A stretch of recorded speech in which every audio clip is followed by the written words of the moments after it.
Well, there's all kinds of noise from all around. The honourable member for Central Okanagan, Similkameen Nicola. Mr. Speaker, from the Liberal government that brought us a disastrous air passenger bill of rights that has been panned by consumer groups as completely useless, it now wants to do a so-called homebuyers bill of rights. Page 47 of the budget says this is under provincial jurisdiction. Could the Minister of Housing please enlighten us exactly how the government will protect consumers in a home sale under provincial jurisdiction when it can't even protect a passenger from a cancelled flight under its own jurisdiction? The Honourable Minister of Housing. Our government has always believed in collaboration with all orders of government to benefit Canadians. And the member opposite should know that we have a strong track record on provincial, federal, territorial and municipal collaboration. Newsflash, we now have affordable childcare in Canada. That is as a result of collaboration between our government and 10 provinces and 3 territories, Mr. Speaker. The Honourable Member for Calgary-Midnapore. Rather than tackling the supply issues driving the housing and affordability crisis, the NDP Liberal government has doubled down on their failed approach. The NDP Liberal budget promises the same failed programs that won't see any additional houses built this year or help a Canadian family afford a home who otherwise couldn't. The average home price in Canada is now $868,000, up nearly 30% in the last year alone. Canadians need help now. When will the Liberal government take this housing crisis seriously? The Honourable Minister of Housing. What Canadians don't need is a mishmash of conflicting policies from the official opposition. The leader of the official opposition believes that we should download costs of housing to municipalities. The member from Mission Matsqui Fraser Canyon believes we should download costs to provinces. The member from Calgary Centre believes that we should not ban foreign owners. The member from Dundas South Glengarry believes that we shouldn't help, we should pull back from federal investments in housing. The member from Calgary Centre doesn't believe in building multi-unit buildings for affordable housing.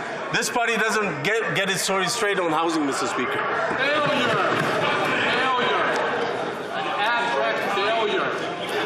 The Honourable Member for South Surrey White Rock.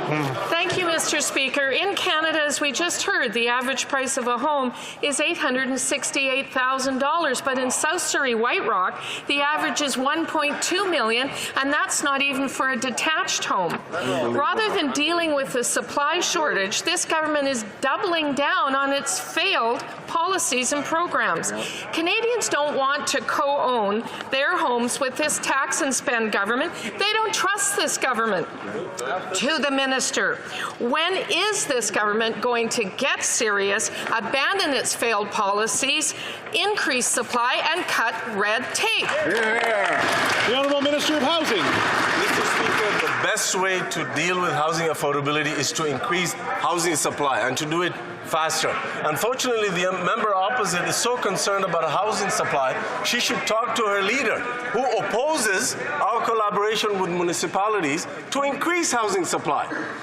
She should talk to her colleague from Calgary Centre, who opposes a ban for foreign ownership. She should talk to her colleague from Mission Matsqui Fraser Canyon, who believes we should just download the costs to provinces.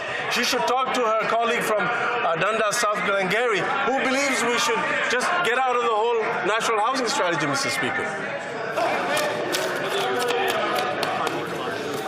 I mean, we did really a lot better this time. We're at question, honestly, question 22. The Honourable Member for Peterborough-Kawartha. Zach has a job offer in my riding of Peterborough-Kawartha, but he cannot find affordable housing. Now, this is a common theme across the country.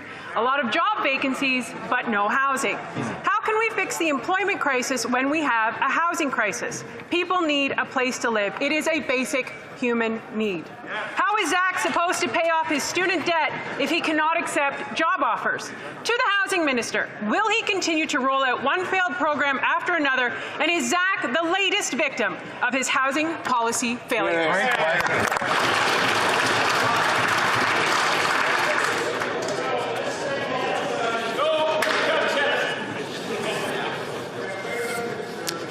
The Honourable Minister of Housing. Mr. Speaker, the honourable member talks about housing as a basic right. Guess what? When we brought the National Housing Strategy